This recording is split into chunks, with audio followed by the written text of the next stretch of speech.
The Center for Audit Quality presents Profession in Focus. Hello, and welcome to this edition of Profession in Focus. I'm Cindy Fernelli, the Executive Director of the Center for Audit Quality, and I'm very pleased today to have as our special guest, Jeff Burgess. Jeff, welcome. Thank you. Jeff is the Grant Thornton's National Managing Partner of Audit Services and also a member of the senior leadership team. I want to spend a moment talking about Grant Thornton. You are part of a global network. You have over 42,000 employees that span 130 countries. What does it mean to be a global network? Well, I think it offers a lot of benefits, Cindy. You know, when you think about it, I think most of the large firms are organized in a similar way, which means they all have individual legal entities in each country, but they have an umbrella organization that provides them with common platforms, with a common strategy, with common operating procedures, and certainly that's the way we're organized. So our umbrella organization doesn't provide any direct services to clients, but they provide common platforms for us to operate. So if you think about it, it really allows us to have a similar strategy across our network, to ensure consistency of how we deliver our services to our clients globally, because we use a common platform, we use common technology, and maybe most importantly from an audit perspective, it helps us make sure that we're delivering consistent quality to any of our clients on a global basis. So, but it doesn't come without some challenges. Independence certainly can be a challenge when you have a global network and with clients that have facilities around the world and our firm having offices around the world, you can run into some independence issues from time to time. So that creates a challenge. But again, we have a common system to ensure that we remain independent of our audit clients around the globe. So at the end of the day, a great way to operate.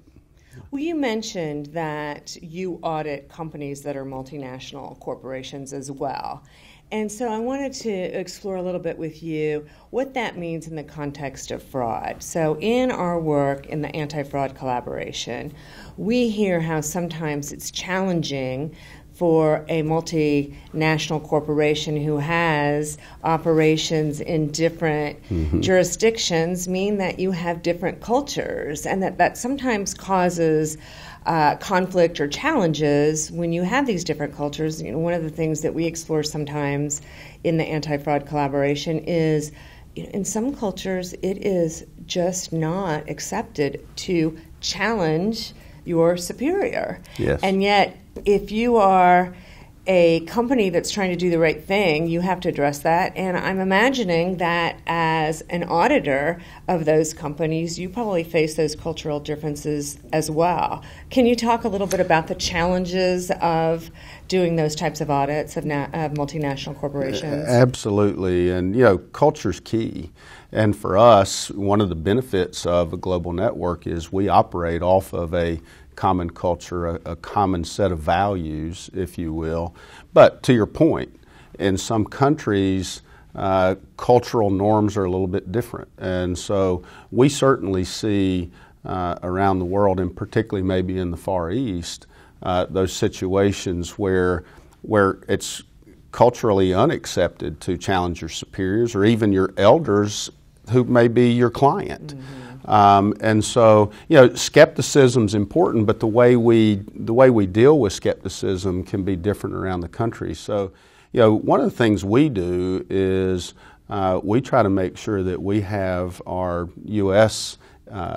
professionals on the ground in those foreign countries. So we have people stationed all around the world, if you will, on rotations or secondments, as we refer to them, as well as we have a lot of interaction with our teams locally with those international teams. So we're working with them to try to make sure that we're helping identify any of those situations that might be concerning relative to fraud. You know, business practices.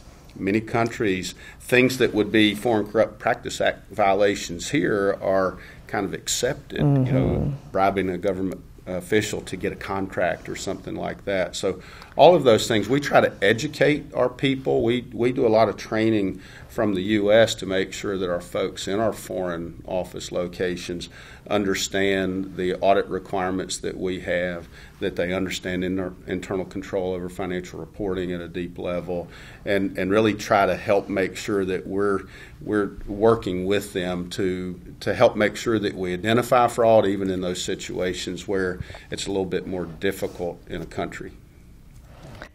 Any other tips or ideas about how to address these challenges in the fraud context, or just doing a quality audit, working with management of the companies that you audit in these various jurisdictions? Sure.